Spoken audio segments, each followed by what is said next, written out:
Hi, Dr. Rutledge. I I wasn't quite sure how I wanted to go about doing this Anyon to, or Anyon, however we say it, Anyon to discussion that's personally sent to you.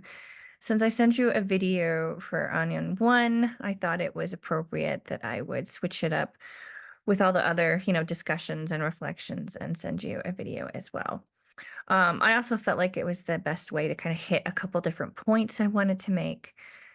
So, you specifically mention Bourd Bordeaux, in chapter 5, but I was particularly really drawn to Eve Tuck's chapter 4, and specifically Darla Linville's chapter 6, Queer Theory and Teen Sexuality on Clear Lines. There was so much to unpack there that I really felt related to my research topic, and even the layout and how um, I can go about using this as a potential kind of format for not only my theatrical framework, but also my literature review, and how it can kind of flow in a very interesting way with dialogue and certain questions that were brought up. There was a lot of crossovers that I found, and I will definitely be referencing this chapter in my lit review for my research project. So I was very excited to come across this. Obviously, my reflection is going to be a deep dive into chapter 6. Um, but I just wanted to talk about chapter 4 a little bit. Um, as I mentioned in the discussion, I am a big fan of Eve Tuck, and so I was very excited to come across a chapter where she really kind of breaks down the PAR process.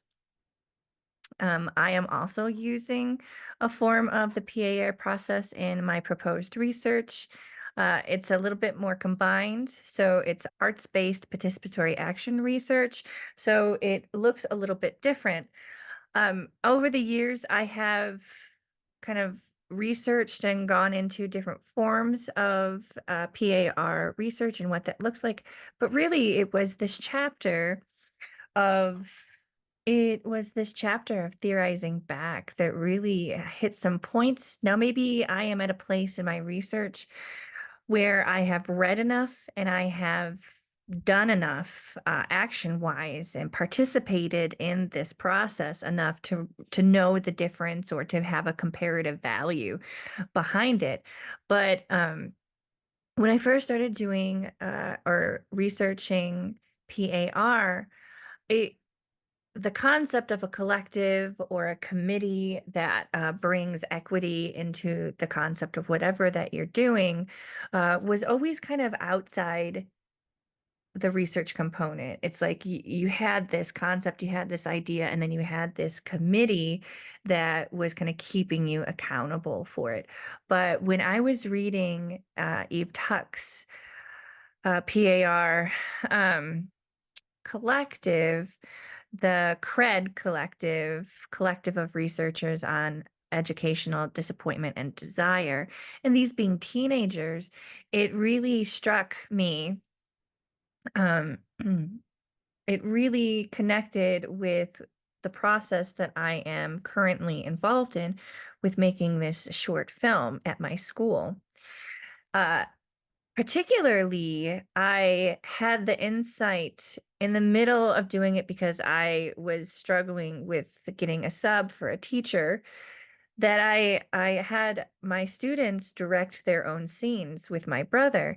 And they then not only did they write it, but they had the creative vision to be able to uh, put it into action themselves, and really, like, I was able to take myself out of that and give them that authentic moment for them to really actualize what's going on. And that was just a beautiful circumstance of how the equity component of PAR exists. That's something that I couldn't have done and it made it so much more powerful.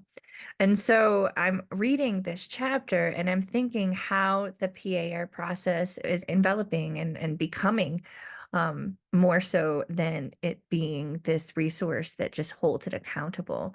And that was very exciting for me to make that connection. Um, and so I wanted to make sure to bring those points in this discussion because I won't really be using it for the reflection piece on chapter 6 that I will be turning in shortly. All right.